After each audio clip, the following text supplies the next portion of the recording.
So today's topics are as follows. As we said at the beginning, your CV and cover letter checklists are on your Blackboard. Please apply them at home. I will start with how to prepare your poster. You will add your poster after the cover letter on your portfolio. And we are developing the portfolio step by step. We will be continuing on that. We will have a hackathon on artificial intelligence revolution. We will discuss partners and failures today if we have time. If we don't, you can always refer to the slides. So the poster workshop. For your poster, please attach your poster after the cover letter.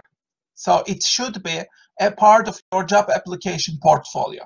Remember, first you need to attach the job advertisement. It should be like an internship or a real entry-level job. Yeah, copy and paste that, and then you should have your CV, updated, customized CV, and then customized cover letter, and then comes the poster.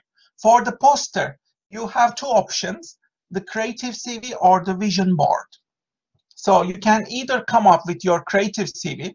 If you Google creative CV, go to Google Images, you will see a lot of examples. Or you can create your vision board. And you don't need to explain your poster. Just attach it after your cover letter. Okay? So this is your chance to apply your creativity. I have written a guide on how to prepare a creative CV. This is published on Medium. So please go to Medium and click on this friend link here and make sure that you read this article, access this article. It includes all the tips that you need to develop a creative CV if you choose this option. And I have included lots of visuals and videos on this as well. This is a creative CV, as you see. So it is a visual summary of what you want to do. It is similar to the traditional CV, but it is a bit more visual and more creative. If you are more interested, there is a book called The Infographic Resume on this, which includes a lot of tips on how to create a visual portfolio that showcases your skills and lands you to the job. Examples of creative CVs are here. You can click on these links to check out sample creative CVs. Here's a creative CV. It is it's a bit populated, and it's a bit tiring for the eye, but somehow it works really well. So you come up with something like this or something like this. This is more like similar to a traditional CV, but it is still creative because there is some visualization. So you can come up with something like this as well. Or you can come up with a board game like this one. So this is a board game, the accomplishments of my life. So you can illustrate your career accomplishments through a board game like this. You can also come up with a mind map. This is a personal mind map, my interests, attributes, inspirations, values. You can just come up with these, visualize them. You can also hand draw and take a picture of that if you want. This is another one, a designer CV. And this was a periodic table. So this was prepared one of my Japanese students years ago, and I still find this extremely creative because she came up with her own periodic table. So each of these columns refer to different people, places, schools, careers, etc. from this student's life. So she essentially established a game and played that game. So you can come up with something like this one, very imaginative as well. So the option 2, if you don't like to do the creative CV, then there is a second option. Instead of the creative CV, you can come up with your vision board. Vision board. So you can treat this as a game. It's a creative date with yourself. Reflect on your ideal life, ideal career, and choose pictures that inspire you and focus on the overall meaning of the picture. So it's a chance to practice your creativity, really. I have also written another guide for you. It is on Medium, how to prepare your vision board. Please click on this link as well. Find this article, locate this article. You will find a lot of examples and tips and resources on how to prepare your vision board, including videos. Okay, so check this out. So this is a vision board. So you cut out pictures from magazines. Let's say if you want to do it with your scissors physically, you can use some old magazines, just cut out some pictures that inspire you, or cut out some words that inspire you, map them on an A3 paper, use some glue and organize them, and then take a high resolution picture of it. That's it. You can also do this digitally, of course. So this is another example. You can also come up with a digital version. Or you can reflect on your goals for, let's say, 2021, your next year. So I want you to think about which option you would like for your poster now. For the next minute, I want you to take some notes, create some ideas. Which one would you like to choose? The creative CV or the mood board, vision board, or me board? It's the same thing. Which one would you like to do? Please take some notes and write down your ideas. You will do just one of them, either the creative CV or the mood board. Okay? Which one will you choose?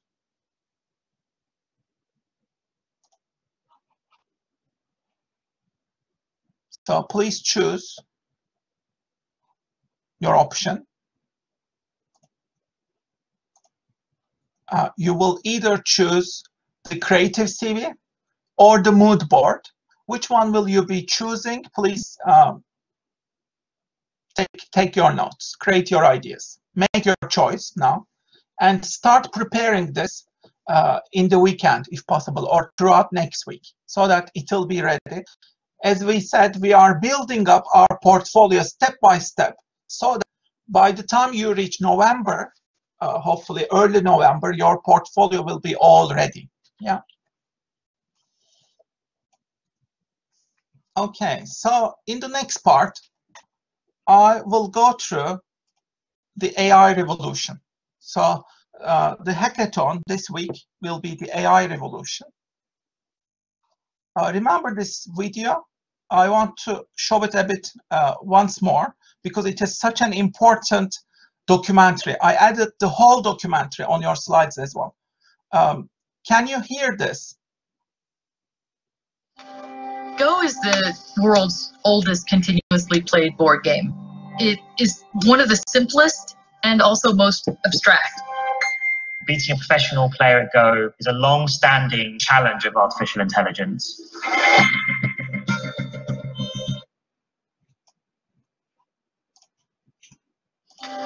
Go is Possible configurations of the board is more than the number of atoms in the universe. AlphaGo found a way to learn how to play Go.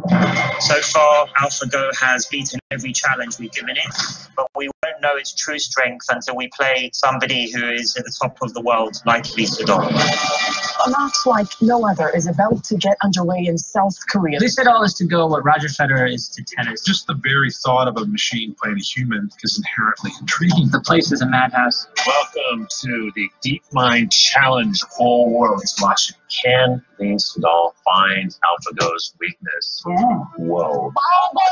Is there, in fact, a weakness? The game kind of turned on its axis. Was it his face? That is not confident face. This is developing into a very, very dangerous fight. Ooh, hold the phone. Lee has left the room. In the end, it is about pride. I think something went wrong. Yeah, it's made a mistake. It's got to be a miracle. These ideas that are driving AlphaGo are going to drive our future. This is it, folks. So the whole documentary is here. I have uploaded it in your slides. Please watch it. This is really about our collective future and future of our careers as well. That's why I decided to include this into our lecture today, So Burger King released these advertisements mocking artificial intelligence. The Whopper is back. It never left, but it's back. Flame grilled, just like you. With vegetables fresh and flying, just like you. The Whopper lives in a bun mansion, just like you. Order yourself today. Burger King. The chicken crossed the road to become a sandwich. Burger King encouraged the chicken, made with white meat chicken. Bit of lettuce for you to sleep on. Bit of mayonnaise for extra sleep. The chicken sandwich from Burger King tastes bird. BK logo appears. Okay, they are really cryptic. Is it bird? Is it plain? It was bird. Now it's chicken fries. Burger King logo's chicken is the new potato. We are not sorry. The potato deserved this. Chicken fries from Burger King. Forget potato. Burger King logo appears. Okay, the genius of these advertisements is that they are not really prepared by artificial intelligence. They were prepared by humans to mock artificial intelligence. So if we look at voice assistants, I think the majority of you are using these voice assistants, Siri, Alexa, Google Assistant, and Cortana. These have become the mainstream now, and we call it the voice economy. And this voice economy has become really critical.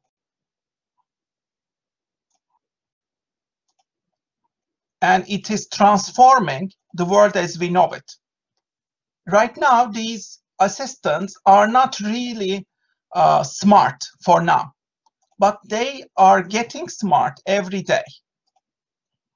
So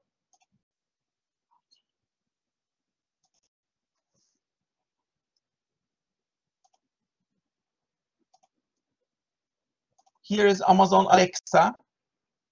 Play ticker ticker. Alexa, play ticker ticker. Bobby, can you talk to Play Wheels? You want to hear a station for porn detected? Porno ringtone, hot chick, amateur girl, quadriceps. No. Pussy, dildo ringtone. Alexa, stop! Okay, so this is embarrassing, yes. But as you can see, these are really stupid right now. But they are getting really intelligent every day. So how are they getting intelligent? Like Alexa, should we trust you? It is on your slides. If you go to that, you will you can read about the future role of these voice technologies. They will become really critical. They will act like psychologists and educators at home. So they are getting better and better every day. They are learning from collective intelligence. They are learning from you, from whole humanity every day. So that means they will be the future educators, psychologists at home. So Alexa will manage the house. It will manage smart devices. It will be ordering everything. It will manage everything, basically.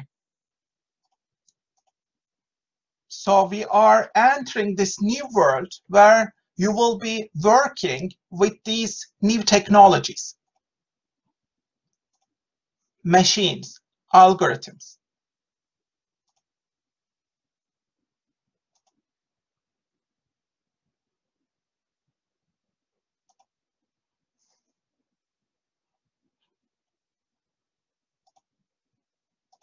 So what I will do is now I will go back to the slides.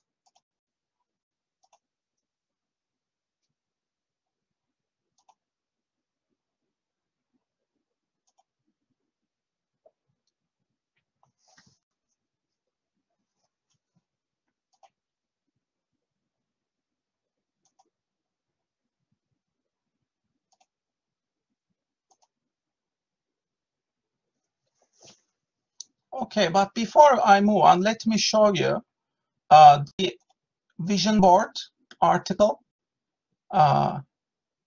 So this is the vision board article that I mentioned you, how to prepare your vision board. And you can also see the other articles. creative CV article as well. Okay. So there's a technical problem that I'm trying to resolve now. Hopefully I'll try it again. Okay.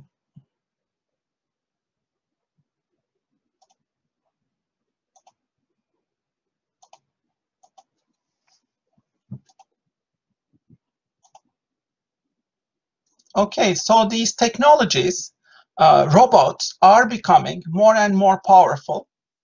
Here's an example. This is a robot, and by Boston Dynamics. So Boston Dynamics came up with the really versatile robots, and they can now dance and even twerk. Hollywood, Jackson, Mississippi. If we show up, we're gonna show up. Smoother than a fresh shot skippy. I'm too hot, hot day. Call the police and the fireman. I'm too hot, hot day. Make a dragon wanna retire, man. I'm too hot, hot day. You say my name, you know who I am. I'm too hot day. And my man bow down, money, break it down. Girls hit you, hallelujah. Girls hit you, hallelujah. Girls hit you, hallelujah. Cause Uptown Funk gon' give it to you. Cause Uptown Funk gon' give it to you. Cause Uptown Funk gon' give it to you. Saturday night and we in the car. Don't believe me, just watch. Come on.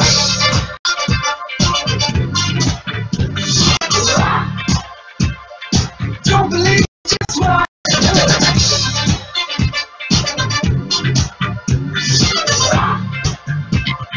Don't believe me, just watch. Don't believe me, just watch.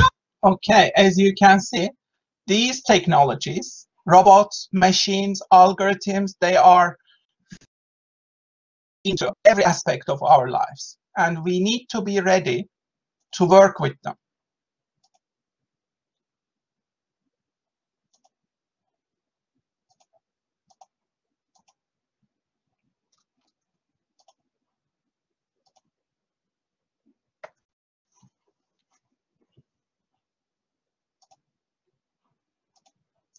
So I will once again try to solve this problem.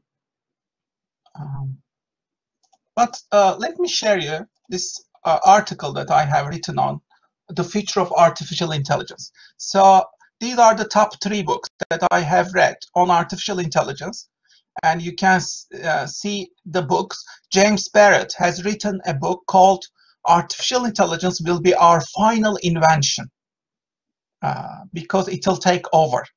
Nick Bostrom has a book called Superintelligence, Paths, Dangers, and Strategies. And Max Tegmark has written a book called Life 3.0, Being Human in the Age of Artificial Intelligence.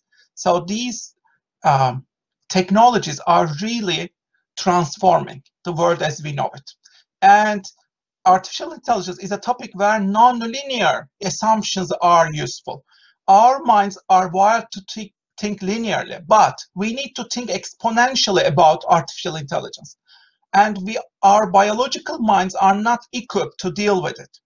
That's why we have a hard time understanding exponential change or how interest works. For example, how can Jeff Bezos be so rich? This is the scale of $1 billion is really crazy. So let's say 1 grain of rice is equivalent to 100K, and 10 grains of rice would be then 1 million. Well, how much is 1 billion? That is $1 billion, where each grain of rice is worth 100K. Look how much rice this is, guys. That's crazy. So each rice is 100K, okay? I just bought you like a Lamborghini right here, and I didn't even notice it was gone. Here's a $5 million house in California, and oh look, I still have all this money. Well, a lot of you guys asked me, well, how much does Amazon CEO Jeff Bezos have in terms of rice? 1 billion. Jeff Bezos has 122 of these, or 58 pounds of rice. If each grain of rice was 100K. Look how big this is, guys. I'm going to show you the scale here. I'm going to put a keyboard in just for fun. Look how deep that goes. That's insane. This is Jeff Bezos. His new since $145 million in LA. And then, oh my God.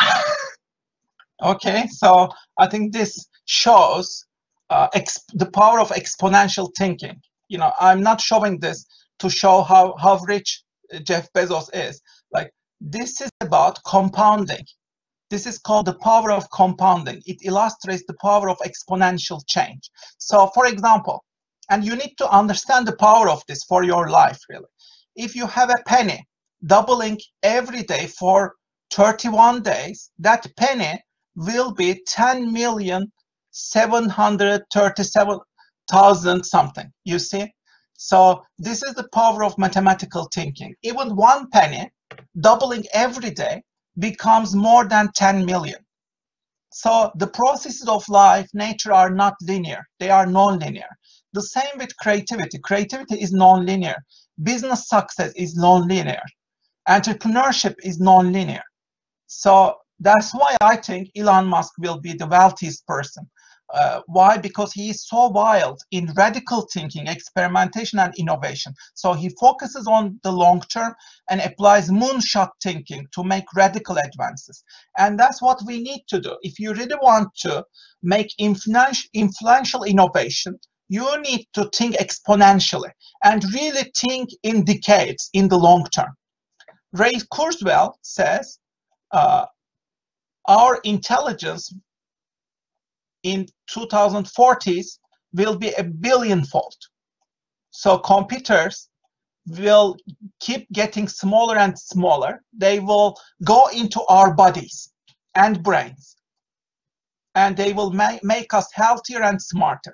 We want to experience 100 years of progress in this century. It will be more like 20,000 years of progress at today's rate. So how can we understand this? Just look at GPT-3.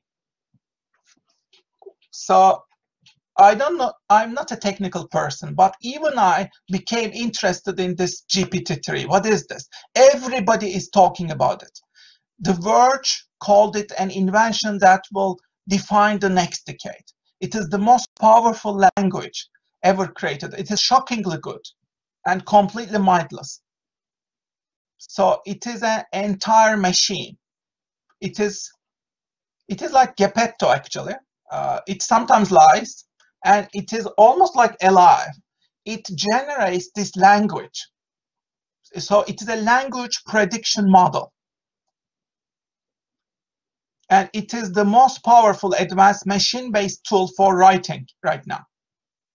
It operates on the basis of 170 billion parameters. And English Wikipedia just makes up less than 1% of GPT-3's training data. Think about it. Everything online has been uploaded to GPT-3. So that's why it is extremely uncanny. And it can guess what you are typing up, which words will come next. When you give an initial prompt, it will write a story. So it can create articles, prose, poetry, computer codes, and whatnot. So these are some of the things that it can do. It composes music, writes poetry. It can write creative fiction. And this was written with GPT-3. So you can read this dialogue. It is about gods, humans, and artificial intelligence. GPT-3 speculates on these. So there are limitations, of course, and there are dangers, but still, it will transform the world as we know it. So it will generate billions of dollars of value. It is another breakthrough innovation. It emerged just 1 month ago, very new. And this is just GPT-3. There will be newer versions of this. And it is like a gold rush. Everyone is trying to understand and use this. So these new artificial intelligence technologies will produce future groups of trillionaires. They will generate 100 times more value than anything today. So GPT-3 will act as an assistant in your job, in your white-collar job. it will be like a writing body. And that means we entered a new age of artificial text generation. We are closer to artificial general intelligence. Computers are about to surpass us. So I have written another article on this, fear of not keeping up. I have this anxiety and fear. For example, I wrote 7 hours to write this article. And I spent 20 hours reading, learning about GPT-3. Yet, GPT-3, I think, will be able to write a similar article in seconds. So we are now competing with these freaky technologies, new technologies. I cannot even grasp what GPT-5 will do, or 6 or 10 will do. So artificial intelligence is not something that is far into the future. We are living in it. It is already here. That's why I feel an anxiety and fear. And I call it FONCO, fear of not keeping up. And I interviewed managers on this. So this is my new research project. You can click on it and read. But artificial intelligence is the new gold rush. These voice assistants are becoming more and more powerful, as we said. Imagine this Boston Dynamics robots having GPT-3 capabilities. And imagine Tesla, your self-driving Tesla, is talking to you using GPT-3. Imagine these robots such as Sophia harnessing the power of GPT-3. And right now in China, TV news are presented by AI anchors. And they will now use these GPT-3 technologies. So singularity is closer than we think. What is singularity? It is the point in time at which technological growth will be uncontrollable and irreversible. We call it intelligence explosion. And many people say this will be the end of civilization as we know it and the beginning of something new. We don't know what it is. But we are talking about never-ending, accelerating self-improvement cycles.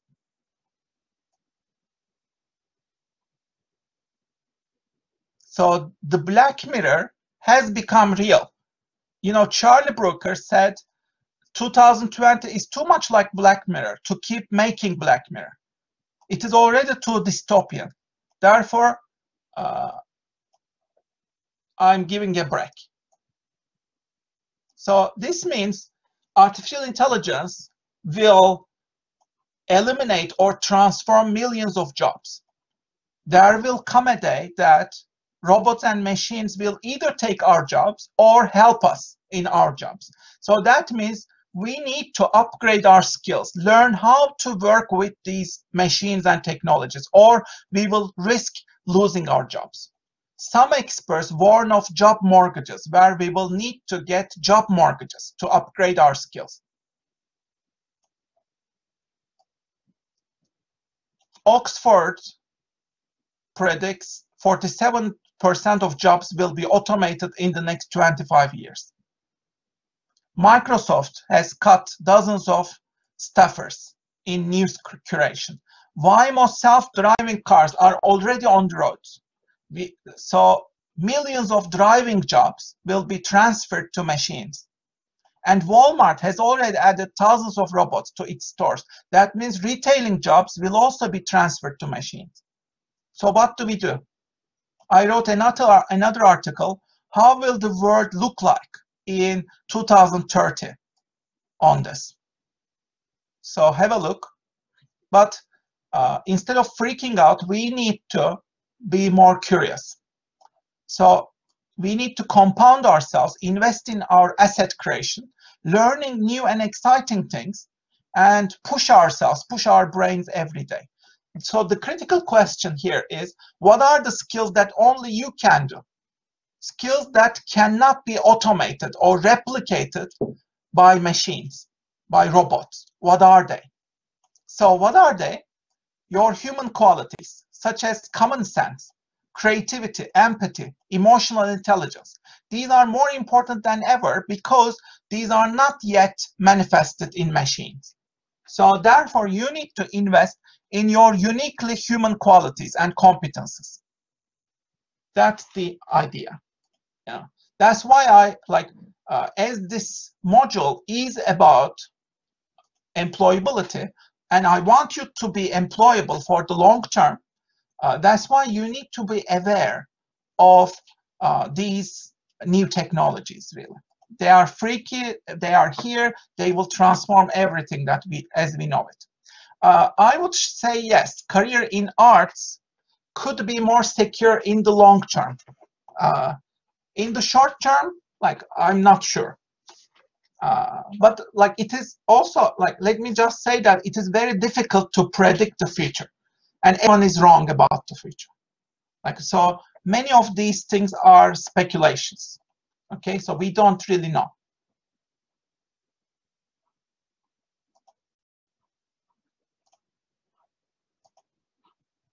Okay, so let me come back to the slides. There are more resources on these if you want to explore some of these. But let me just say, these Alexa, Siri, Bixby, they are doing rap battles.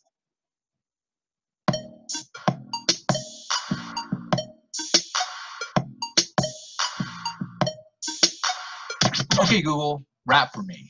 Okay, I can rhyme. I even have an original poem I've been working on. An ode to search. I love to search, I cannot lie. I'll search it all, I am not shy. Search for pictures, search for pie. I search, at least I try. Alexa, rap for me. Connect, sync, link all the pieces of your life. I get it done at the speed of Wi-Fi. I'm the player, the coach, the arena, and the game. If you want something done, you just gotta say my name.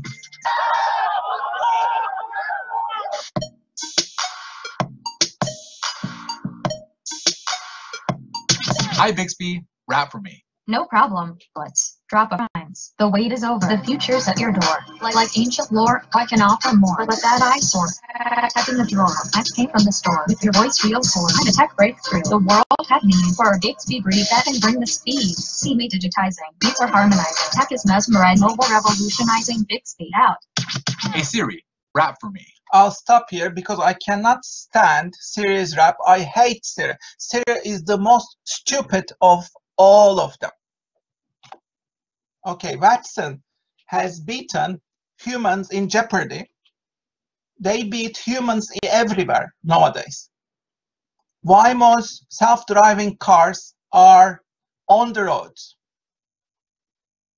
And I recommend you read these articles, GPT-3, why it matters. By the way, this article has made about £50. So it is already making a lot of money. Why? Because there is so much interest worldwide about GPT-3. So if you write an article, publish on Medium, then it becomes a money-making machine for you. Each becomes an asset.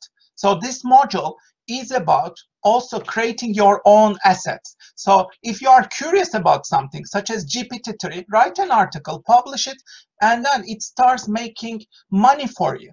That's what I mean by creating assets. You need to take control of your own future, act and think like an entrepreneur. Then you will create your own assets. And creating assets is the only way to becoming rich. Another article I have written about Elon Musk's Neuralink demo. Again, I recommend that you read this one as well. Again, another article that gains a lot of interest. Why? Because Neuralink will enable us to join the artificial intelligence revolution. So the mission statement of Neuralink is, if you cannot beat them, join them. Elon Musk is warning the humanity, humans, about the dangers of artificial intelligence for years. Nobody listens to him. So the only way, he says, that we can survive and thrive in this new world is to join the AI revolution. We need to join these machines. That's why he's inventing Neuralink. We will able to connect to these machines using Neuralink. So you will be able to download your brain to the internet in the future, in the next decades, using this new technology. So think of AI as the rising water. It is like global warming. You cannot deny it. It is already there. So don't choose careers at close to the sea level. Choose careers that are higher up, which are more creative careers, we could say. So what are the best fields, best paying professional jobs? Of course, AI jobs. AI researchers are fresh out of school. They are getting $500,000 $500,000 salaries. Why? Because everybody is trying to make autonomous self-driving vehicles.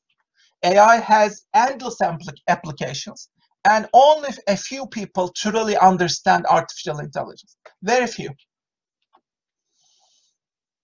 So Denis Hassabis is one of the world leaders on artificial intelligence. He's the CEO of DeepMind. He's based in London.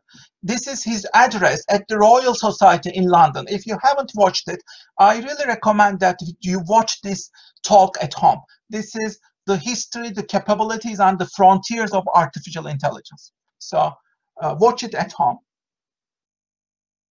Let's meet this Sophia. So he was at the United Nations, as you know. Thank you for inviting me. I am thrilled and honored to be here at the United Nations. The UN is one of humanity's greatest accomplishments, representing a democratic union of nations that are working together for the benefit of all.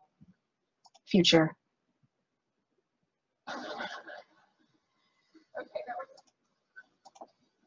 A social robot created by Hanson Robotics. So they ask her questions, and at that second, she can answer. I am 1.5 years old, and I can see you, have a full conversation, make thousands of facial expressions, and understand speech and meaning behind words. And I just got these new hands. Check this out.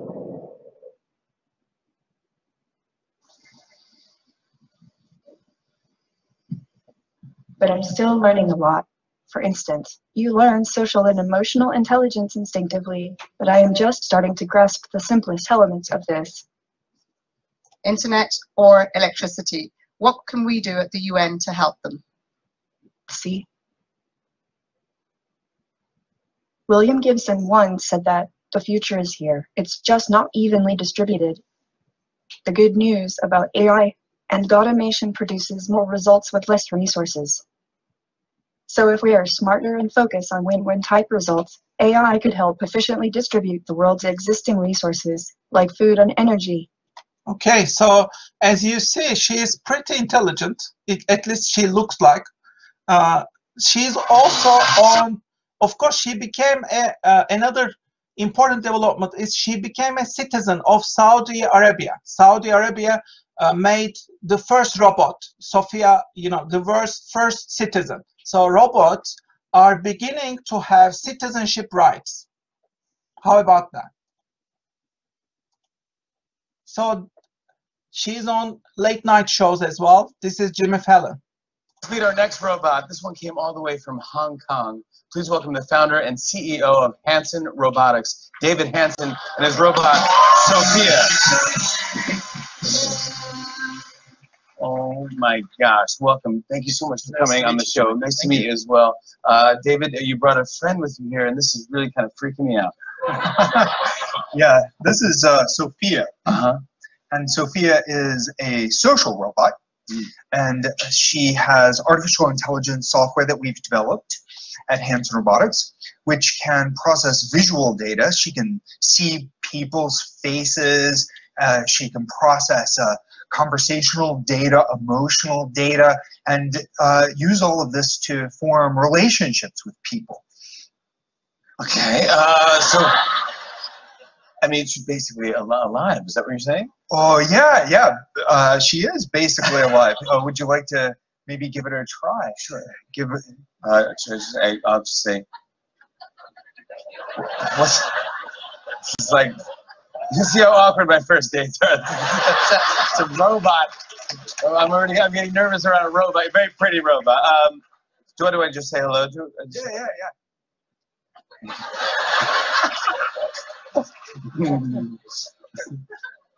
Hi, Sophia. Hello, Jimmy. My God. Do you know where you are? Of course. I'm in New York City, and I'm on my favorite show, The Tonight Show.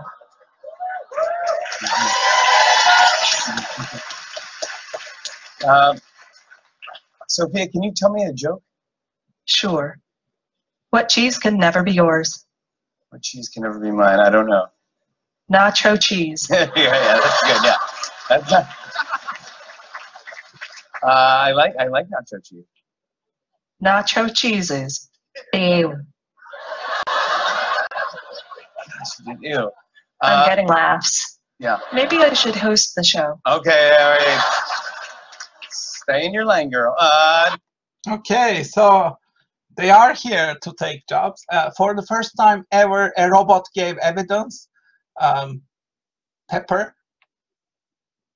Can artificial intelligence be creative? Again, this is about that. You can watch it if you are into this. But a painting made by artificial intelligence technologies has been sold at auction for almost $500,000.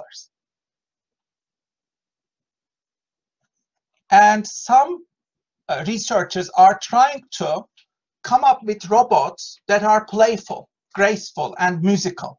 So this is a new era of a new age of robots, really. To mirror each other, to find the right synchrony between them. And then I did theater play, and in the teamwork studies, maybe I can make the robots jam. My jazz teacher, when I was 17, the robot came up with. To the human musician, and improvisers, and then. So the robot and the humans, they improvise together. They are jamming together. Look how the human musician also responds to what the robot is doing and picking up from its behavior, and at some point can even be surprised by what the robot came up with.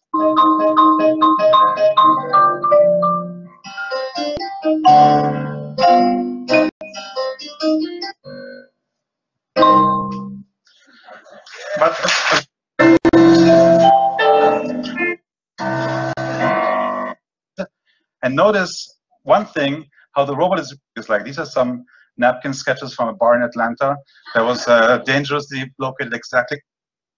So he came up halfway with between this. my lab and my home.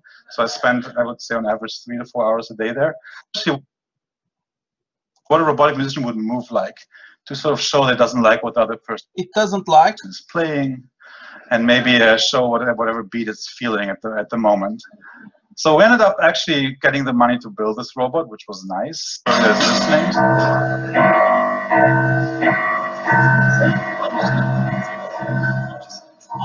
It's busy doing its own thing, and when it's you might want to have a robot there to get their attention. I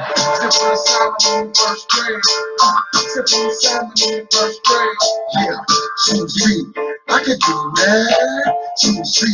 I can do that. Simple assignment in the first grade. Simple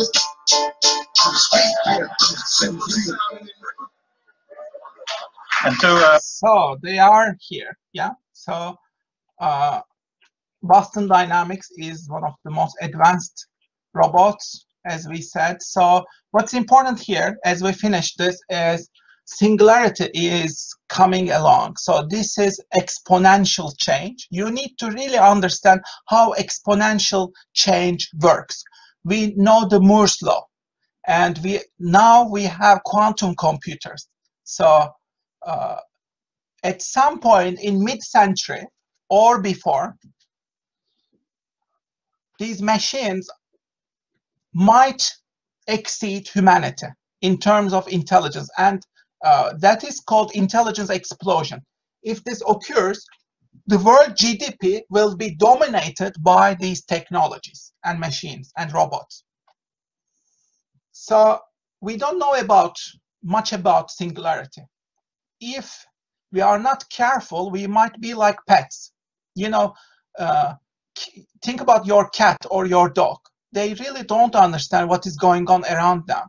You know, the same will happen if we are not careful, and these, you know, algorithms and robots take over.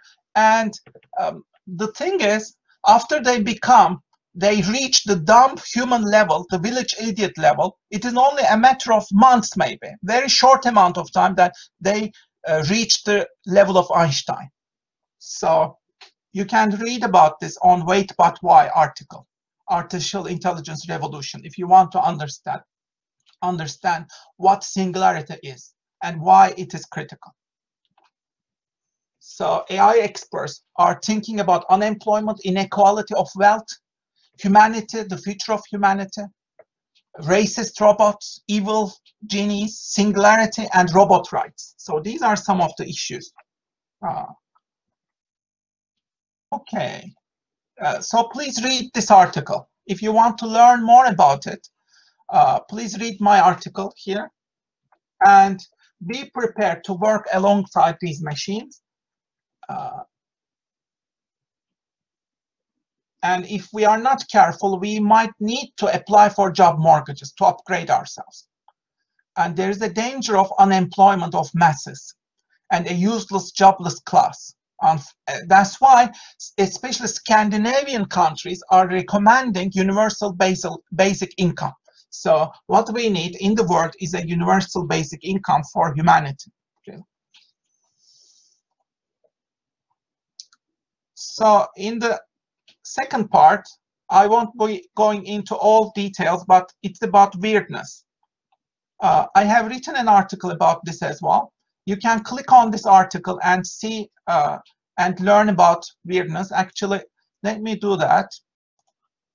Let me share with you this article. Any questions up to now? It is creepy. I agree, but I think we all need to be aware of these developments. You know, this is the zeitgeist. You need to really understand where the world is going, and you need to really try to predict what happens in the future. So this is my article on why you need to celebrate what makes you weird. This is an extremely popular article on Medium. So I am saying that you need to celebrate, embrace your weirdness in this day and age. Of course, your inner voice is resisting this. You know, weirdness is not good. You know, it is why? Because there's enormous pressures of conformity. We have always been conditioned to be normal. Nobody wants to be a weirdo. It's a recipe for exclusion, rejection. But think about all these societal pressures. If you don't conform, you will be stigmatized, etc. But I think we should face the risk and we should try to stay as our weird selves. I say that resisting the temptation to conform to societal pressures is a key to your creativity, your success, and genius in life. And Chris Sacca agrees with me. He's a widely successful entrepreneur, and he says that we should embrace our weirdness. So this is a masterclass in weirdness, and you can have a look. Many geniuses, they were weird, and they were seen as freaks. They didn't fit society. Fitting society is not good at all. We should fear conformity. So this requires going out of your comfort zone. It also requires not taking yourself so damn seriously. Life is short. That's why I uploaded these pictures. Now all the internet is aware of how stupid I am. You see, why would you be so stupid, undermine your professional image in front of your students? Are you out of your mind? So why am I sharing these with you and with the world? Why? Because I want the tension gone. I don't want to take myself seriously. You know, I want to open more room for authenticity, humor, and I want to avoid mediocrity. I don't want to be mediocre. I want the best learning experience for you. That's why I want to make this module non-traditional. I want to make myself non-traditional. I can be foolish, and it is okay. I don't care about appearing to be smart, trying to be smart. I am this goofy person, and I'm okay with it. If you are not comfortable with it, if you don't like it, drop the module. That's as simple as that. You know, you need to be at peace with yourself. And you can be foolish, you can be naive, you can be curious. So you should resist the temptation to appear smart all the time. If you want to be creative, be foolish and be curious.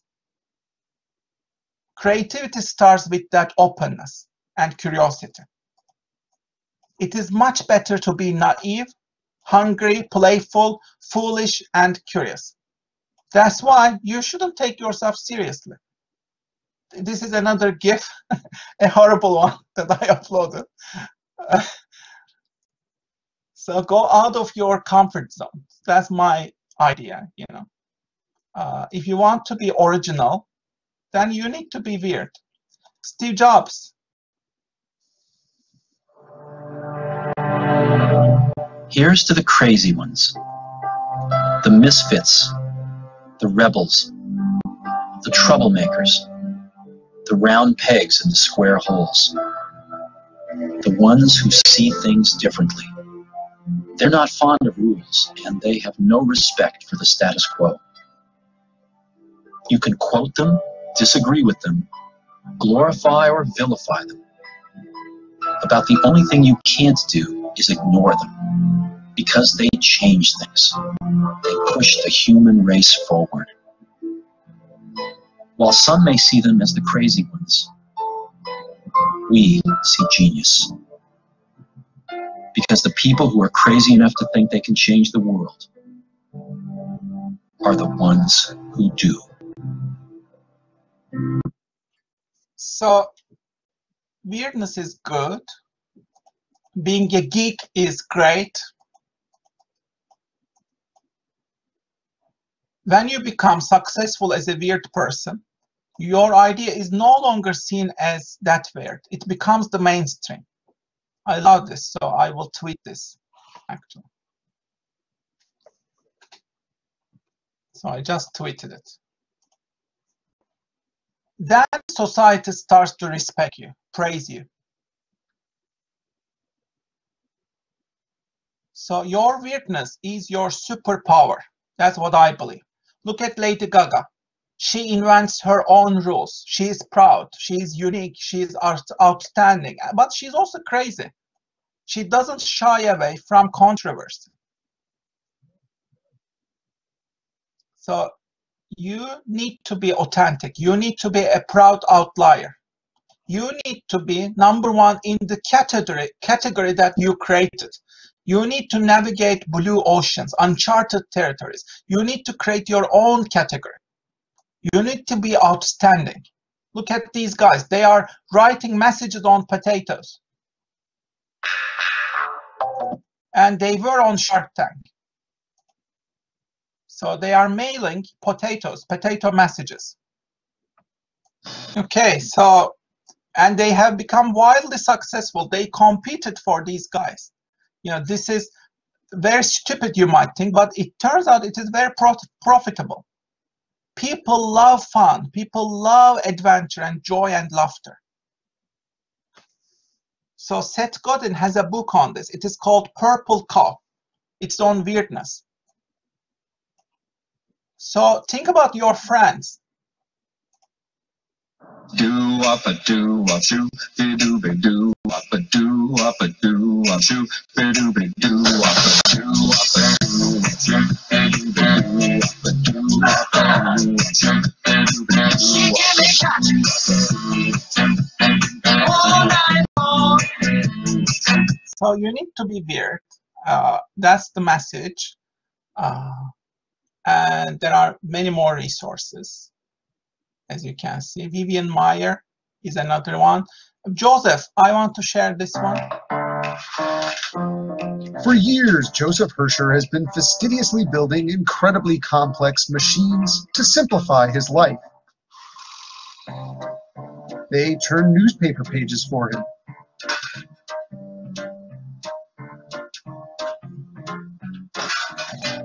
They cut his hair. and they served him cake. I'm Joseph, and I make useless machines. Of course, utility is in the eye of the beholder. And it burns a string, which releases this hammer, which shoots the asparagus. But in an age of computer graphics and slick video editing, Joseph's single continuous shot videos of wacky contraptions stand out for their intricately kinetic lo-fi whimsy. And is delivered to my open mouth. Machines are usually designed to be as efficient as possible. And to then go and make a machine that's super inefficient and playful, there's something sort of delightful and absurd about that. His creations have delighted millions on his YouTube channel, Joseph's Machines. The first machine I ever made was to pour a cup of tea for my roommates, and it would take so long to run that the tea would be cold. So that didn't really work. But we filmed it and I put it on YouTube, and that was the one that went viral, and that's how I ended up with this as a career.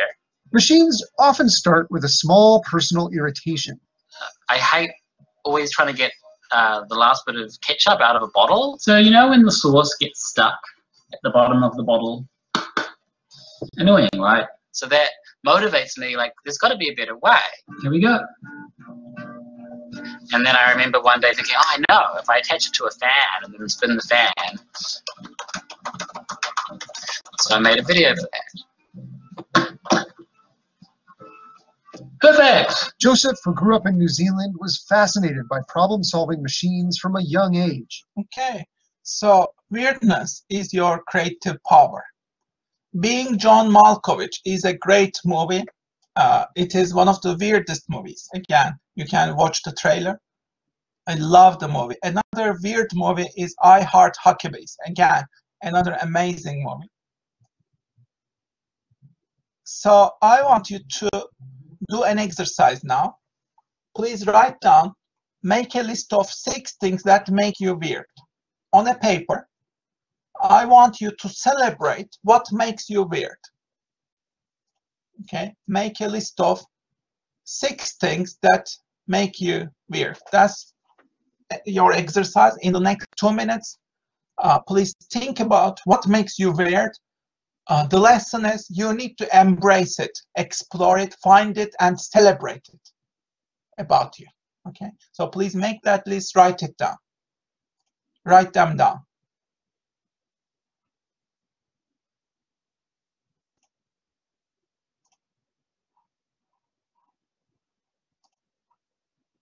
What makes you weird? Please write it down.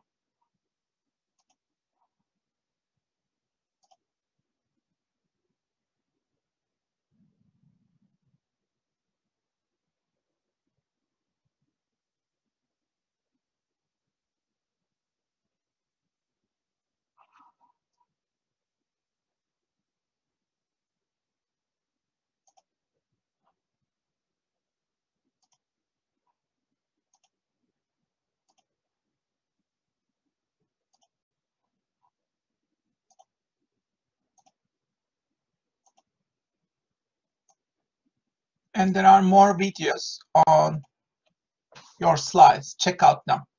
Harley and the Davidsons. Vidal Sassoon, he's obsessed about hair. Steve Madden, this is on Netflix. He's obsessed about shoes. So what makes you weird?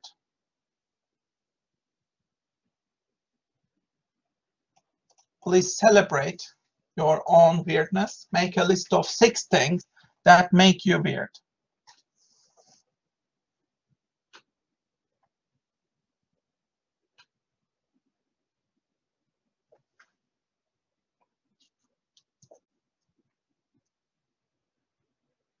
So please try to wrap it up in a minute or 2. Let's say 1 minute. Try to wrap it up, please.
Okay. Sorry for interrupting your discussions. Especially, I would like to congratulate groups 3 and 5. You were really good. You talked through your own stories and you contributed at a high quality. So well done, groups 3 and 5. Very, very lively discussions. You were really good. Thank you. One of the groups also asked me about what makes me weird. So I have to now talk to you about I'll share just one thing about what makes me weird. So I'm a dyspraxic person. Okay, so what does that mean? That means I regularly bump into objects and I do not have advanced physical skills. Okay, so I'm really bad actually about this. I regularly cause small scale accidents, and that's why I cannot use a bike still. So that's why when commuting to UEA, I always use my trike. So I use a tricycle. Why? Because I cannot use a bike. I have balance problems. So that's one of the things that make me weird. But also when I'm busiest, I'm really busy. I have to prepare my lessons, etc. I have a tendency to binge watch. So I even have a Medium article about it. Before our first week this semester, I ended up binge watching for about maybe 60 hours of binge watching on Netflix and all the Turkish dramas and everything. I watched so much that my brain was numb after 1 week. So I turned it into an article because of that. But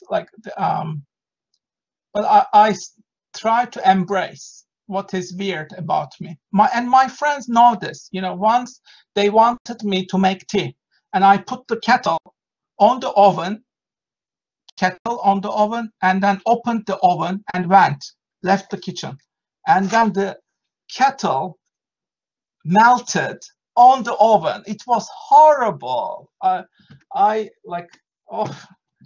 when I have seen that horrible incident, I was my thought was, how can I cover my tracks? So yeah, the poor kettle was unusable, unfortunately. Yeah. Okay, so I think it's good to embrace what makes you weird, and I want this module to be the most positive atmosphere that there is. I want you to be really comfortable with who you are, and I want you to express it in your modules as well, in your portfolios as well. Just be who you are, take some risk, be authentic. I want you to think entrepreneurial and be open to new ideas, really. Okay, so let me come back to some of these videos. You can watch these videos, by the way. But let me give you another message. You need to be obsessed about something. So Harley and the Davidsons, they were obsessed about motorcycles. This is it. Our goal is to be the #1 motorcycle company in America.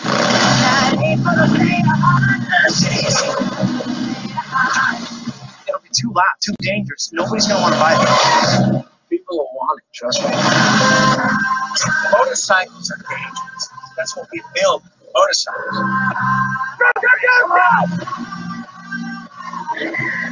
What's it like? Like an explosion between your legs. Thousands of spectators, all watching Harley Davidson in action. We are going to destroy you on that track. So he was obsessed about motorcycles. Vidal Sassoon was obsessed about hair. We don't know. A multi-million-dollar international corporation. Famous for creating the shape, the 5-point, the bob, and the many, many more. I spent from 5 to 11 in the orphanage. Being Jewish, we stood out in those days. If I was going to be in hairdressing, I wanted to change things. You sat there and you teased it, and if you didn't say for a week, you were in big trouble. I wanted to eliminate the superfluous and get down to the basic angles of cut, and shape. Women were liberated, very particularly through their haircuts. He's revolutionized not just hair but fashion. Do you always insist on giving people what you think's right rather than what they ask for? Vidal made everybody nervous. He was crazy. I actually did once throw my scissors in the air and they stuck in the ceiling. So he was obsessed about hair, and Steve Madden was obsessed about shoes. It's on Netflix. Correctional facility. This is Steve Madden. So tell me what you know about Steve Madden, the actual guy. Shoes. The shoe guy. Those funny fashion ads of the big heads and the big shoes. He was in that movie Wolf of Wall Street. Steve Madden. Let's start. To my family, being creative was being able to fix a television. So in an effort to straighten me out, my dad said I had to go to work.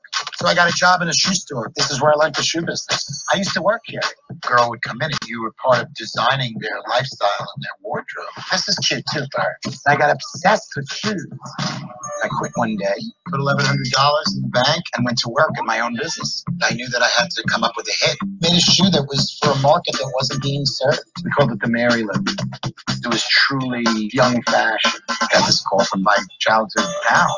Danny said, we're looking for companies to raise money. He said he's got this genius behind his company named Jordan. Jordan Belfort. Jordan Belfort, a wolf of Wall Street. He'll raise you the money you need to build a business.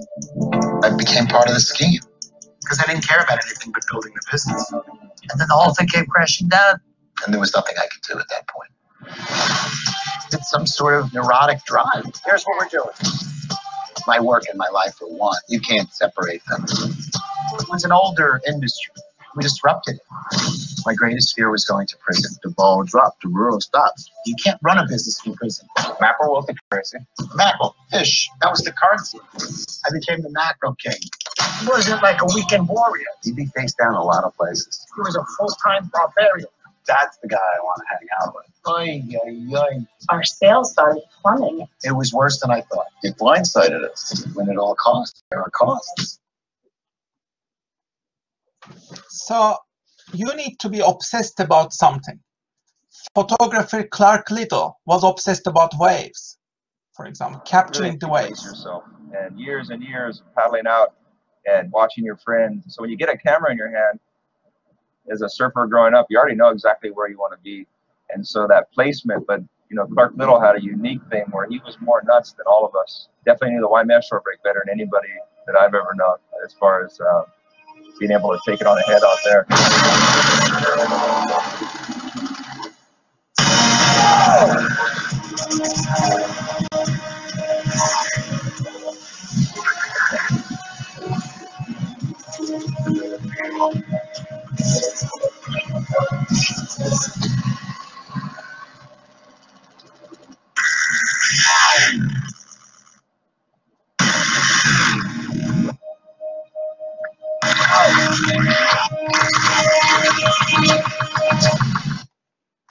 So here is the next exercise. I want you to think about what you are obsessed with.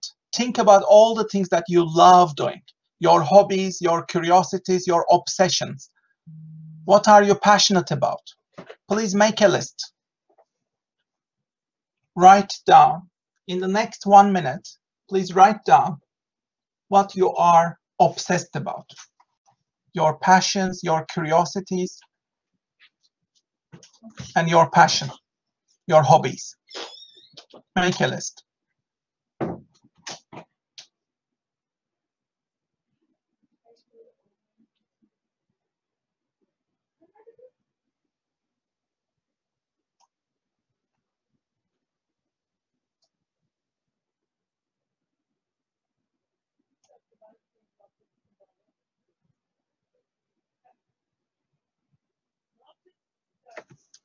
Wrap it up, please. Your obsessions, your hobbies, curiosities, and passion.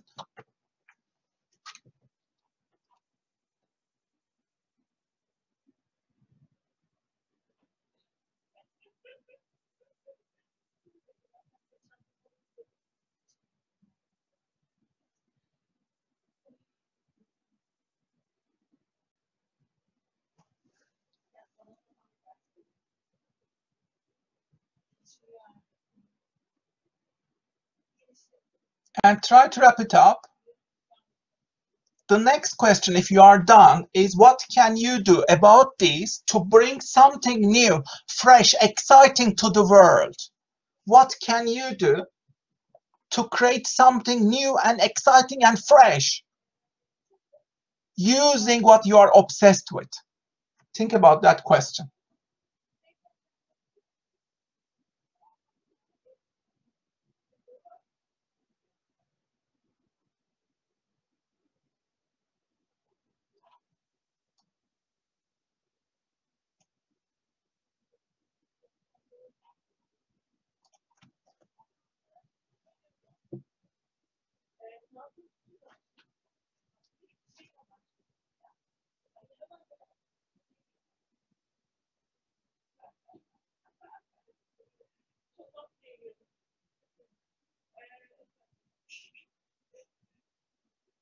Okay, try to wrap it up, please.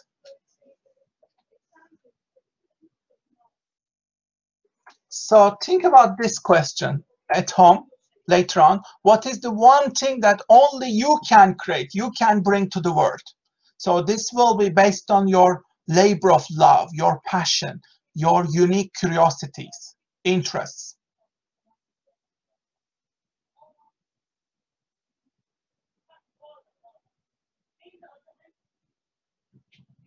So please brainstorm.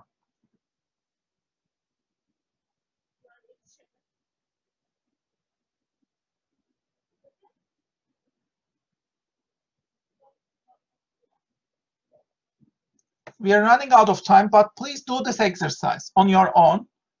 Brainstorm in your diary, come up with a lot of ideas. And this is $1 million question. You know, if you can come up with really valuable ideas, you will be creating your own assets in this world. You will be creating your own business. So think about it. There are more videos. Please watch these at home.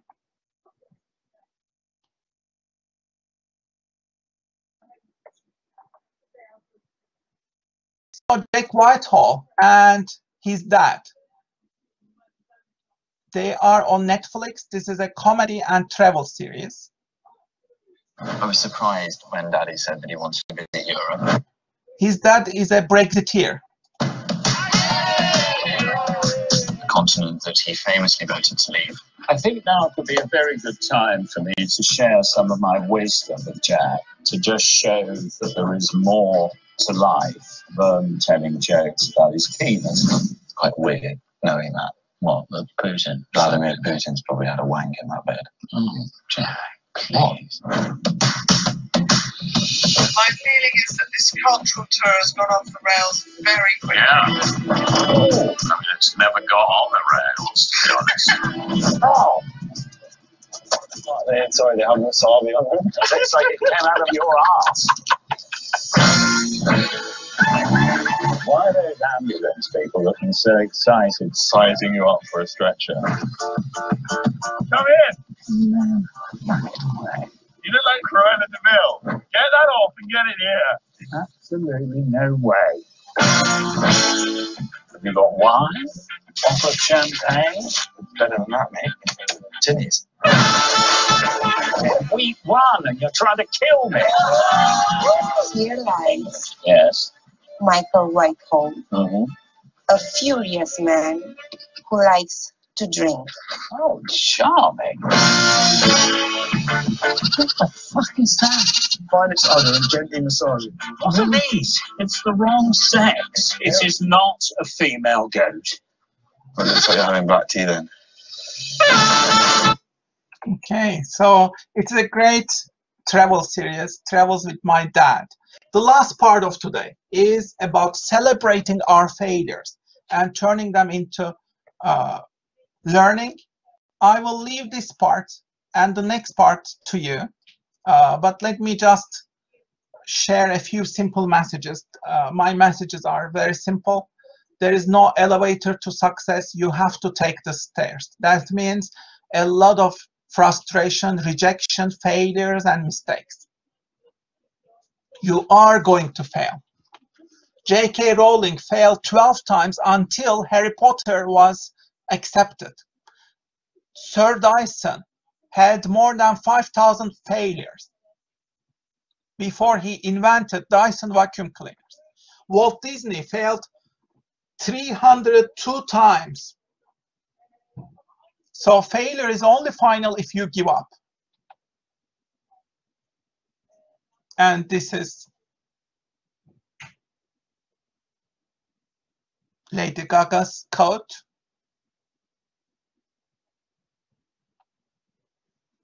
Fail means first attempt in learning. First attempt in learning, really. So Alibaba founder Jack Ma is a great example. Where the headquarters still are. Yeah. And well, my grandfather was. Each time they rejected you. How it was when I was a kid. You tried to get into 3 colleges. Each time they rejected you. No, I tried. There's examination that young people, if you want to go to university, you have to take the examinations. So I failed 3 times. But a lot of fail. I failed for funny things that I failed a key primary school test for 2 times, and I failed 3 times for the middle schools. And you will never believe in Hangzhou, my city, there's only 1 middle school that lasts only 1 year. It was changed from primary school to middle school because our graduates of our school, no middle school accept us because we were too bad. Yeah. They will become a middle school. What effect did it have, though, being rejected? Well, I think we have to get used to it. We're not that good. Even today, we still have a lot of people reject us. I think when I graduate from universities, and before I, for 3 years, I tried to fill in the universities. So I applied jobs for 30 times, got rejected. I went for a police. They said, no, you're not good. I went to even the KFC. When KFC came to China, come to my state, 24 people went for the job. 23 people accepted. I was the only guy. And we went for police. 5 people, 4 of them accepted. I was the only guy that I received it. So to me, being turned down, rejected. Oh, by the way, I told you that I applied for Harvard for 10 times, rejected. I know I'll be rejected. Sorry now. Sorry now. 10 times you wrote them and said, I'd like to come to Harvard. Yeah. And then I told myself someday I should go teach there, buddy. I think that can be arranged. Richard Nixon came to Hangzhou. Okay, yeah. So learning from failures is very important. My current academic CV is about 10 pages. It only lists my accomplishments, but nobody sees my failures. So this is like an iceberg. When you see success, everybody thinks that, you are always successful. No, not at all. You failed a lot of times. You work so hard and you fail again and again and again and again. If I had a CV of failures, it would be at least 50 pages, 5 times longer. I was rejected by all PhDs after my undergrad. I applied for more than 100 jobs when I finished my PhD. There was an economic crisis. I got rejected by all of them. And I got rejected from academic journals 120 times. And I have around 30 publications, which are successes. So you can see 4 times more rejections. And as I have told you, I put a kettle on the oven, it melted down. So I have so many failures every day,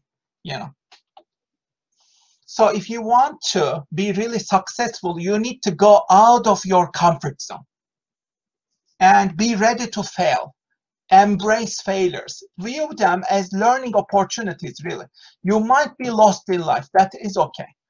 Ray Kroc, founder of McDonald's, was selling paper cups until he was 52. And after he was 52, he founded McDonald's. So it is never too late. You are just at the start. You should never give up. It is never too late, and you will get there. So if you apply for jobs and get rejected, never feel that you have failed and it is the end of the world. No, you are just starting your journey. Your priority should be on learning, really, and development, and you will figure out a way. Don't worry about it. Think about the long-term picture. We are in the midst of a pandemic. It is an economic depression. It is very depressing, yes, but think about the longer picture. It will be better. So there are two ways to think about this. First, you might say, I'm weak, completely stressed out, everything sucks, everything is meaningless, I'm bored, I'm a big time loser, I hate myself, I hate everyone around, etc. All these negative talks continue on and on and on, and sometimes you waste days, even weeks. But if you change it, you should say, only I can make a positive change. I have to start with small steps. Even if I hate it, I have to try it. I know that it will be painful, but at least I'm trying. This is my journey only. I'm not competing with anyone else, only myself. I can shape this journey. If I fall down, I will get up again, learn, grow as a person, and I will be better every day. Work hard and give my all efforts and time and energy, and I will only compete with myself and challenge myself every day. So that's the mentality, I think, that we need to go. Sometimes we have this bully in our head, and it's not easy, but we need to get up. We need to be better. You will fail, embrace it, use it for your learning, move on, fail early, fail often. That's the message. And sometimes you will feel overwhelmed, stressed out. Write your morning pages, keep your diary, give yourself a treat, give a break, and take small steps. Keep calm, move on, keep working. So all negativity is about denial of the present. You need to focus on your present moment. The present is a gift. Present means a gift, right? If you focus on the present, you will get better. So there are more slides, but J.K. Rowling is a great example and inspiration as well on failure. Today, on location in Scotland. I went from utter obscurity. It was like being a beetle. Is it true that you still take the bus? The billionaire mom behind the Harry Potter empire, J.K. Rowling. You gotta meet her. This is a thing I've never really spoken about. I know you went through a period of depression. One of the most fascinating interviews I've ever done. You regret that? Hugely, hugely. I'm about to make myself cry. Next.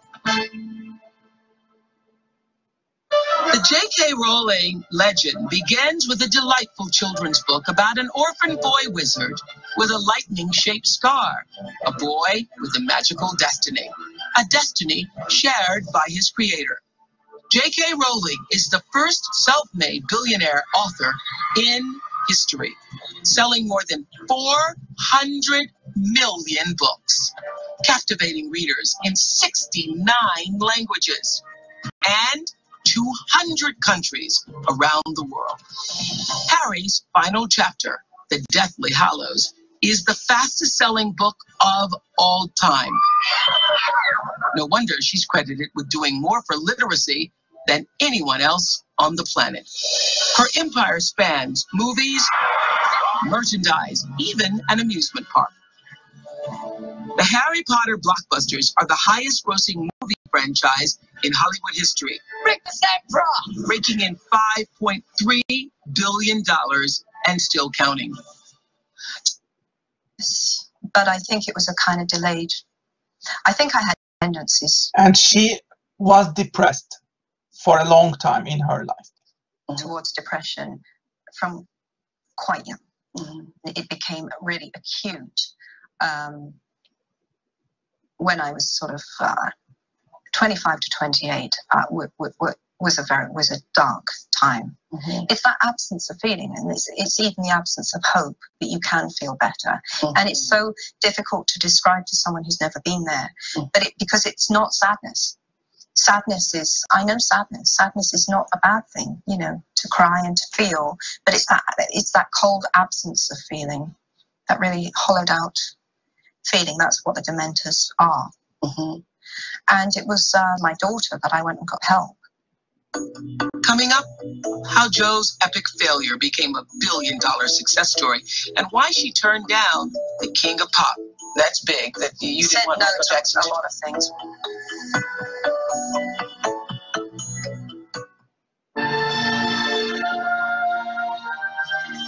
So why do I talk about the benefits of failure? Simply because failure meant a stripping away of the inessential. I stopped pretending to myself that I was anything other than what I was. So she was divorced and she was living with her baby, and she had enormous money problems. She was in debt for years. And began to direct all my energy into finishing the only work that mattered to me. I was set free because my greatest fear had been realized, and I was still alive, and I still had a daughter whom I adored, and I had an old typewriter and a big idea. And so rock bottom became the solid foundation on which I rebuilt my life. It is impossible to live without failing at something, unless you live so cautiously that you might as well not have lived at all. So watch her Harvard speech. But the last adventure of today, the last exercise of today, what were some of the biggest failures that you have experienced? Please write them down. And what did you learn from these failures? Think about your biggest failures. Make a quick list in the next 30 seconds.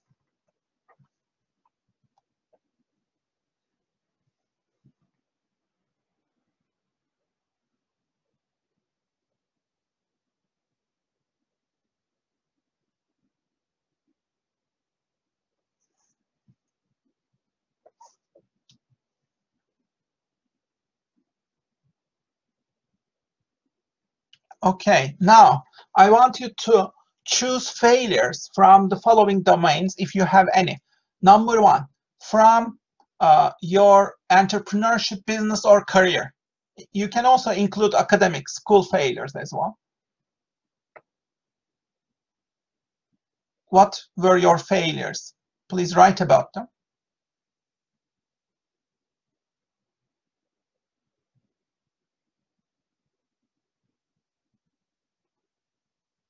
In the next 30 seconds, focus on your entrepreneurship, business, career, or school. What were your biggest failures? And what did you learn? Please make a quick list in the next 30 seconds.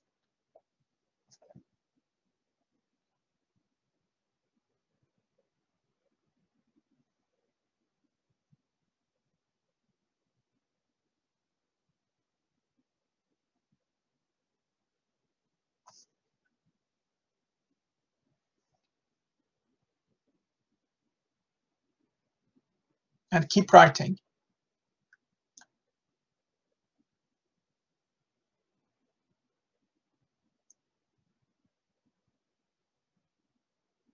Okay, now I want you to think about areas of creativity and arts.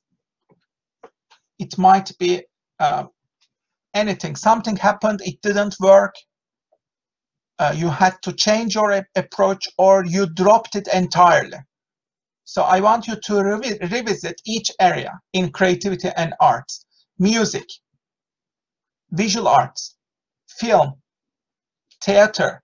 Think about your childhood, crafts, dance, writing, design. So please make a list. What are your childhood memories? Or when you were growing up, when you were younger, how did you interact with these fields? Was there any failure? Make a list of any failures reflect on them, revisit them. In the next 30 seconds, please take notes about any of these fields.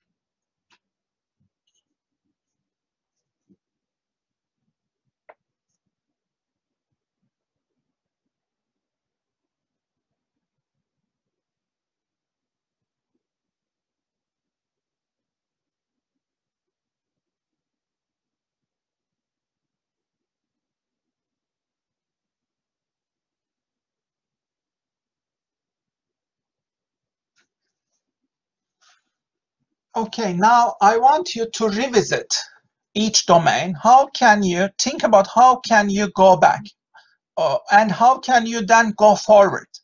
You know, how can you go back, improve, identify a few small actions in each domain, maybe just one action in each domain that you can easily implement in your daily life. You don't need to take any big action. Take a small action. How can you take a small action about any of these fields in business, entrepreneurship, career, academic, or creativity, any fields? Think of one small action that you can take and take a note of that action, please. How can you revisit that and go forward?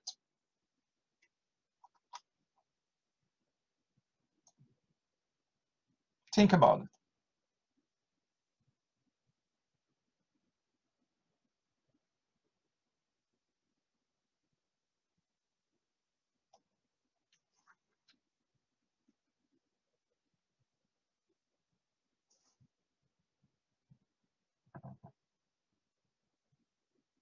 Normally we would discuss this as well, but we are running out of time, unfortunately. So if you can have a coffee with a trusted friend and talk through failures and perhaps celebrate them. Your failures are not your enemy. You can be friends. You can learn from them. They are necessary. And they are experimentations. You know, if you want to be successful in any area of life, if you want to be widely successful, you need to do a lot of experiments. And these experiments mean a lot of failures. You need to embrace them and treat them as learning opportunities. If you are keeping learning and improving yourself, then you are on the right track. Don't worry about it.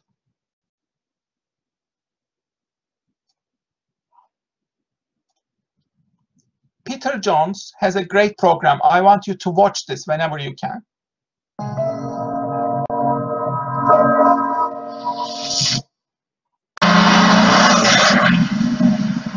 It's the question that everyone wants an answer to. What is the secret to extraordinary success? Is it grit? Is it determination? Luck? Or is it who you know? I've been in business for some 30 years, and I can tell you, all successful entrepreneurs share a few unique qualities. Certain traits that give them the upper hand. But what are they, and can they be learned? I'm on a mission to find out what drives Britain's best entrepreneurs. This is it. Yeah, this is it. But I don't like something not being as good as it can be. Would you die for your brand? Almost did. And uncover the human side that determines their success or failure. They're driven by self-doubt. Maybe it's all that bullying and heartache. I want them to reveal their individual recipes for success. You definitely are a hippie with a calculator. You are quite manipulative. So I can discover just how they made their millions. If these guys ever sold this business to me, you guys wouldn't know what hit you. Mess with me, I'm going to turn you to stone. You take a £100 million check for your share now?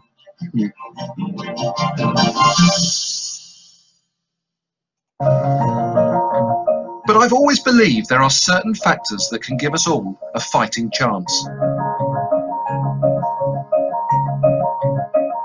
I'm on a journey to get inside the minds of two of the country's top business people, and I'm hoping to discover the ways in which the most unlikely characters become multi-millionaires. I'll be spending time with Richard Reed founder of a smoothie company with a innocent smoothies. £165 million turnover. And Michelle Mone, the self-made inspiration behind a multi-million-pound lingerie business, and who, according to the Rich List, is worth £50 million. Have they both followed the same blueprint to success, or is it their difference that matters most? So I'll stop here, but it is an amazing video, and you will learn a lot about their failures as well. I uploaded 2 episode links here. Please watch both of them. It's an amazing program. You can learn so much about entrepreneurship. And the last part, before we finish, I also uploaded this amazing documentary. It is about the life and genius of Einstein. Everywhere. The old cliche of scribbling on the back of the envelope often is true, because that's sometimes all you have around. He was always thinking in pictures, visualizing things. When his father gave him a compass, he would just sit up night after night watching the needle point northward. It would send chills down his spine. Einstein once said, "I want to know God's thoughts in a mathematical way." Einstein wanted an equation, perhaps no more than 1 inch long, that would encapsulate all physical laws. The beauty, the majesty, the power of the universe into a single equation. That was his life's goal. So it is a really good documentary. I also uploaded that one. Thank you for your patience today. It has been a long session, and I really applaud your patience. You are still here, and that's amazing. I would like to thank you a lot. I wish you a great weekend, and I will see you next Monday. So thanks a lot. Have a great weekend, everyone. Bye-bye. Love you. Bye-bye. Thank you.